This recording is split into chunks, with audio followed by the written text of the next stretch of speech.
সুযোগ সুবিধাবাদী কিছু মানুষ যখন দলের সুদিন দেখে তখন এসে ঝাঁপিয়ে পড়ে কিভাবে দল থেকে বেনিফিট নেবে।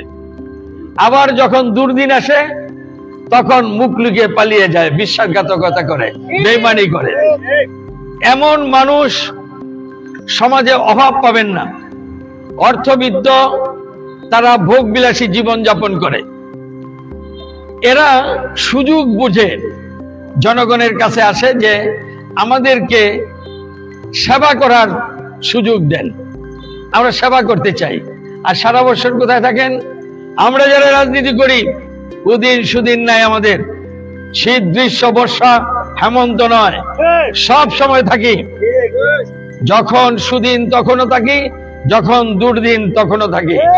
কাজেই আপনাদের কাছে অনুরোধ করব, সুবিধাবাদী মানুষ যাতে আপনাদের আমাদেরকে কোনোভাবে প্রভাবিত করে বিএনপির সুফল ভোগ করবে আর দুর্দিনে থাকবে না, জনগণের কল্যাণে কাজ না করে নিজের ব্যক্তি স্বার্থ চরিতার্থ করবে, এমন মানুষকে কোনোদিনও ভোট দিয়ে নেতা নির্বাচন করা যাবে না। এটা মনে রেখে আমাদেরকে চলতে হবে। বিএনপিকে দিয়ে যদি ভালো কিছু করতে চাই, বিএনপির ভালো মনোনীত প্রার্থীকে ভোট দিয়ে নির্বাচিত করতে হবে। যদি আমাদের দলের কেন্দ্রীয় নেতৃবৃন্দ মনোনয়ন দেওয়ার ক্ষেত্রে এবং নেতা নির্বাচনের ক্ষেত্রে কোনো ভুল করে, তাহলে এর খেসারত বিএনপিকে দিতে হবে। আমরা তাই স্মরণ করিয়ে দিতে চাই,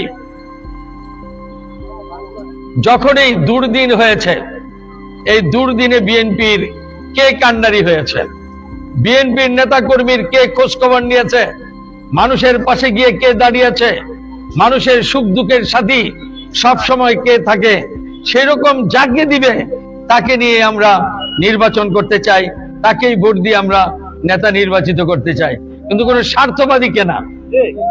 এটা মনে রেখে আমাদেরকে আগামী দিন কাজ করতে হবে। ফতুল্লা থানা, সিদ্ধিরগঞ্জ এবং আলীরটেক গোকনগর নিয়ে নির্বাচনী এলাকার 4 ছিল, আবার এই গোকনগর আলীরটেক চলে গিয়েছিল 5-এর সাথে। দীর্ঘদিন পরে আবার আমরা ফিরে পেয়েছি, আমাদের শক্তি অনেক বৃদ্ধি হয়ে গেছে। কারণ এই গোকনগর আলীরটেক বক্তাবলী বিএনপির ঘাঁটি, বিএনপির মানুষ এখানে, কাজে আমাদের মধ্যে আবার ফিরে পেয়েছি, আমাদের মন অনেক বড় হয়ে গেছে, আমাদের সাহস শক্তি অনেক বেড়ে গেছে। আগামী দিন ইনশাআল্লাহ আমরা একত্র হয়ে আমরা আমাদের এই এলাকার উন্নয়ন করব। আরেকটি সংবাদ আপনাদেরকে আগাম দিয়ে যাই, সাংগঠনিকভাবে আপনারা 5-এর সাথে গিয়েছিলেন, আমি অনেকের সাথে কথা বলে দেখেছি। 4-এর সাথে থাকতে রাজনীতি করতে যে আত্মতৃপ্তি পেতেন, কাজকর্ম করতে যে তৃপ্তি পেতেন, সেটা এতদিন ছিল না। এখন আবার বলি, যখন এই গোকনগর ফতুল্লা সিটি কর্পোরেশনের সাথে চলে যাবে, আমি কিন্তু সিটি কর্পোরেশনের একজন নাগরিক, কাজে আবার আমরা একসাথে রাজনীতিতে ঐক্যবদ্ধভাবে কাজ করব, একই ফর্মে আসব, সেই বার্তাটা দিয়ে গেলাম।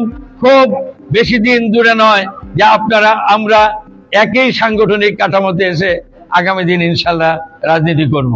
আমি আবার ধন্যবাদ জানাই আজকে যারা উপস্থিত, যারা আয়োজন করেছেন। মহান আল্লাহ